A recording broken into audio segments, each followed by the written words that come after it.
भारत माता की जय नहीं बोल रहा है? भारत माता की जय होना चाहिए ना। झारखंड से हम जानते हैं, झारखंड को कोई नहीं जानता। कोई भारत माता की जय नहीं बोल रहा है? भारत माता की जय होना चाहिए ना। झारखंड से हम जानते हैं, झारखंड को कोई नहीं जानता है। पहले झारखंड को कोई चिन्हे तो। आज पबजी खेलते हैं, कहां से हो भाई? झारखंड से हो, कोई जान रहा है? क्या आप यकीन करेंगे कि एक राज्य जो भारत के 40% खनिजों को खजाना रखता है, अपनी 46% जनता को गरीबी के अंधेरे में खदेड़ देता है। झारखंड, जहां 100 साल से जलती आग 5 लाख लोगों को जहर दे रहा है। लेकिन ये सिर्फ शुरुआत है। इस वीडियो में हम खोलेंगे झारखंड का काला सच, जो 4000 करोड़ का कोलगेट घोटाला, 350 करोड़ की नकदी और माफिया नेताओं का गठजोड़।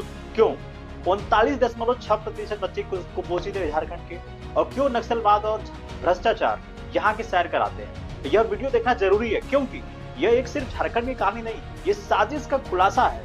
अगले 20 मिनट में आपको हम आगे ये बताने वाले हैं, और हम इसमें बिरसा मुंडा की जंग से लेकर आज के घोटालों तक सब सारे जो मामले हैं वो उजागर करेंगे। तो रुकिए मत, पूरा सच जानने के लिए इस वीडियो को देखें। झारखंड के पास 91.81 अरब टन कोयला भंडार है। भारत का 24.50% यह देश के कोयले का उत्पादन का 20 से 30% हिस्सा देता है, और 2022 से 2023 में खनन के 15,000 करोड़ रुपयों का जो राजस्व दिया, और जो राज्य के जीडीपी 14% है। और यह दूसरी तस्वीर नीति आयोग की 2023 की रिपोर्ट कहती है कि 28 से 30% लोग बहुआयामी गरीबी में जी रहे हैं। ग्रामीण इलाकों में 46% आबादी गरीबी रेखा के नीचे है, और 60% से ज्यादा अनुसूचित जनजातियां इस चीज से वंचित हैं। और इससे सबसे ज्यादा डरावना सच, झरिया की खदानों में 100 साल से जल रही आग 5 लाख लोगों को बीमार कर रही है, और बच्चों में न्यूरोलॉजिकल डिसऑर्डर, दूषित पानी और कुपोषण। यह खजाना किन के काम आएगा? कॉर्पोरेट्स के लिए, नेताओं के लिए, या माफियाओं के लिए? झारखंड की कहानी शुरू होती है सदी 19वीं से। एक 25 साल के आदिवासी नायक ने ब्रिटिश हुकूमत को ललकारा, बिरसा मुंडा, जिनका जन्म 1875 में हुआ। उन्होंने 1895 से 1900 तक उगलान की आग जलाई। अंग्रेजों ने उन्हें जेल में डाल दिया, लेकिन 1900 में उनकी रहस्यमयी तरीके से मृत्यु हो गई। लेकिन बिरसा का सपना मरा नहीं।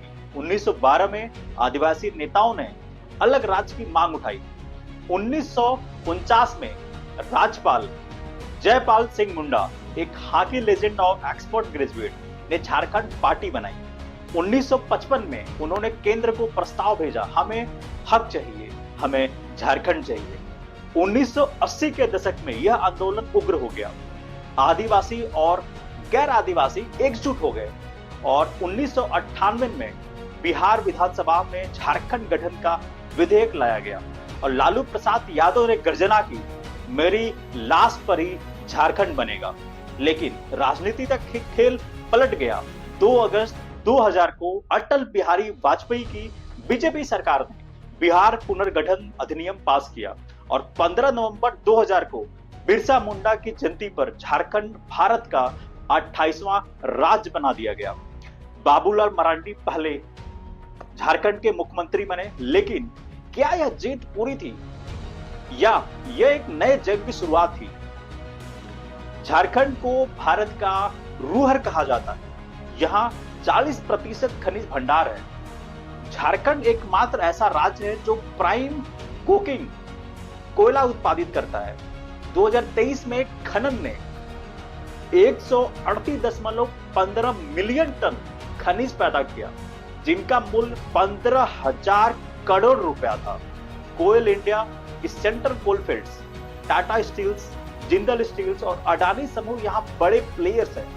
झरिया, बोकारो, गिरहिट और धनबाद की खदानों देश को कोयला उत्पादन का ये हार्ट है, दिल है।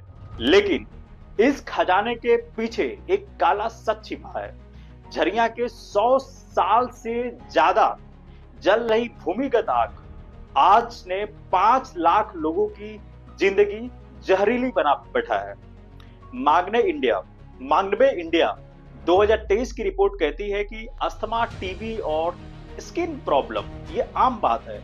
एक स्टडी में 650 बच्चों में से 150 में न्यूरोलॉजिकल डिसऑर्डर पाए गए हैं। नदियां कोयले को धूल से काली पड़ चुकी है। भूमि धंसने की घटनाएं गांवों को निगल रही है। भारतीय पीपल्स ट्रिब्यूनल्स के अनुसार खनन से 65 लाख लोगों को विस्थापित किया, लेकिन पुनर्निवास वह एक दूर का सपना है। क्या यह खजाना वरदान है या अभिशाप है? खनिजों की इस दौलत ने एक खतरनाक माफिया को जन्म दिया। नेताओं, नौकरशाहों, पुलिस और खनन कंपनियों को गठजोड़ झारखंड को लूट रहा है। 2020 में 100 करोड़ का अवैध खनन घोटाला सामने आया। नेताओं और माफियों ने मिलकर खनिजों की चोरी की और यह कोई नई कहानी नहीं है। 2004 से 2009 का कोलगेट घोटाला, जिसमें 1.86 लाख करोड़ रुपए का नुकसान हुआ और झारखंड के दिल को चीर दिया गया। तत्कालीन मुख्यमंत्री मधु कोड़ा ने विनी आयरन एंड स्टील्स कोयला को ब्लॉक दिए और बदले में 4000 करोड़ की संपत्ति बनाई। 2017 में कोड़ा को जेल हुई, लेकिन क्या सजा सिर्फ एक चेहरे तक सीमित थी? खनन माफिया नेता को मासिक रिश्वत देते हैं। कर्नाटक के खनन माफिया जी जनार्दन रेड्डी का जीरो रिस्क स्कीम झारखंड में भी काम करता है। टाटा स्टील, जिंदल और अडानी जैसे कॉर्पोरेट्स पर सवाल उठते हैं। क्या यह सिर्फ व्यापारी हैं या सत्ता के साझेदार भी जो इस लूट के खिलाफ बोलते हैं? उनकी आवाज दबा दी जाती है। पत्रकार और एक्टिविस्ट इस हमले आम हैं, उनके आम हमले हो रहे हैं। क्या यह माफिया झारखंड की असली मालिक है? झारखंड की राजनीति एक सस्पेंस थ्रिलर से कम नहीं है। 2000 से 2019 तक 7 मुख्यमंत्री बाबूलाल मरांडी, शिबू सोरेन, अर्जुन मुंडा, मधु कोड़ा और रघुवर दास सिर्फ 10 से 5 साल पूरे किए। नेताओं का पाला बदलना यहाँ बहुत ही आम बात है, लेकिन असली ड्रामा है घोटालों का। 2016 की टी-शर्ट टॉफी घोटाला छोटा लग सकता है, लेकिन यह भ्रष्टाचार की गहरी जड़ें दिखाता है। 2024 में कैग ने 2812 करोड़ की हेराफेरी का खुलासा किया, बिना हिसाब के अग्रिम भुगतान। इसी साल ईडी ने कांग्रेस नेता धीरज साहू के ठिकानों से 350 करोड़ और मंत्री आलमगीर आलम के सहायक के घर से 25 करोड़ कैश बरामद किया। शराब घोटाला, पाइपलाइन घोटाला, स्मार्ट मीटर घोटाला, हर बार जनता के पैसों को लूटा जाता है।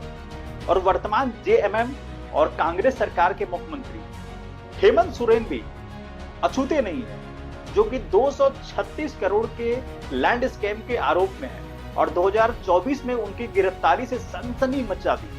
विपक्ष चिल्लाता है यह लूट का मॉडल है, लेकिन सवाल यह सिर्फ ये नहीं है कि कोई सरकार जनता के लिए काम करेगी या सिर्फ सत्ता और पैसे की मायने रखते हैं। झारखंड की सबसे बड़ी त्रासदी है गरीबी, और नीति आयोग के 2023 की रिपोर्ट कहती है कि 28 से 30% लोग बहुआयामी गरीबी में हैं और ग्रामीण क्षेत्रों में 46% से ज्यादा आबादी गरीबी रेखा के नीचे जी रहे हैं। NFHS 5 के मुताबिक 18 से 49 साल की जो महिलाएं हैं, उनमें साक्षरता दर जो सिर्फ 62% है, पुरुषों में 81% है और 5 साल से कम उम्र के लगभग 40% से बच्चे जो बच्चे कुपोषित हैं। और 2025 में यह साहिबगंज के निगर भिट्टा गांव में एक अज्ञात बीमारी ने 5 बच्चों की जान ले ली और यह स्वास्थ्य सेवाओं की नाकामी का सबूत है। और नक्सलवाद भी एक बड़ा खतरा है। 2023 में 13 जिले नक्सल प्रभावित थे।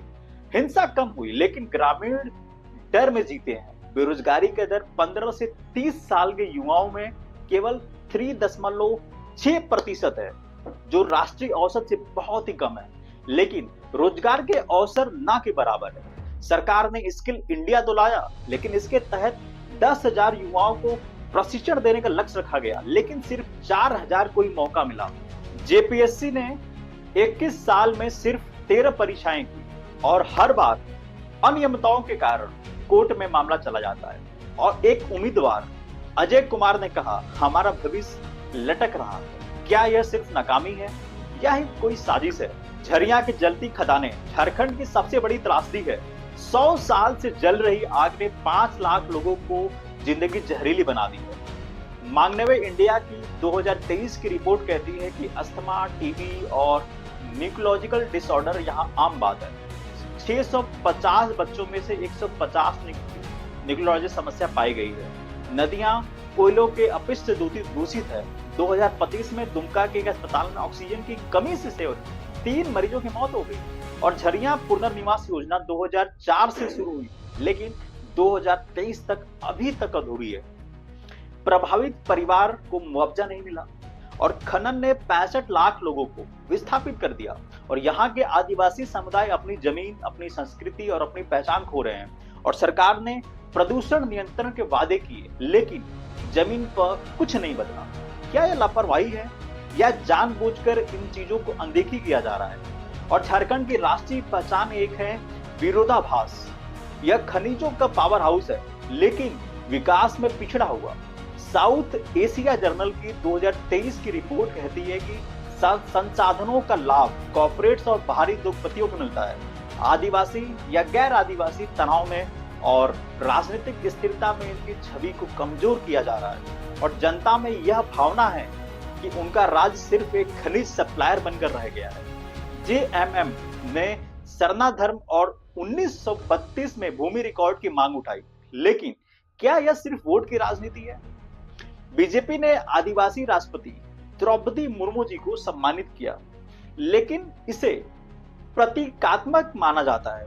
क्या झारखंड कभी अपनी असली ताकत को पहचान पाएगा? झारखंड की अपनी कहानी उम्मीद और निराशा का मिश्रण है। इसके पास खनिज, संस्कृति और मेहनती लोग हैं, लेकिन भ्रष्टाचार, माफिया और लापरवाही इसे पीछे खींच रहे हैं। 2025 से 2026 में अर्थव्यवस्था 7.5% की दर से बढ़ने का अनुमान है, लेकिन मुख्यमंत्री मैया सम्मान योजना, जो कि 56 लाख महिलाओं को 2500 मासिक दे रहा है, लेकिन जब तक शिक्षा, स्वास्थ्य और रोजगार में सुधार नहीं होगा, यह खजाना बेकार है। और सवाल आपके सामने है, क्या झारखंड का खजाना जनता के लिए है या माफिया और नेताओं के लिए है? क्या यह राज्य अपने सपनों को पूरा करेगा? यह कहानी को शेयर करें, कमेंट में बताएं और झारखंड के भविष्य को कैसे देखते हैं। लाइक और सब्सक्राइब करें ताकि हम ऐसे और सच सामने ला सके। धन्यवाद।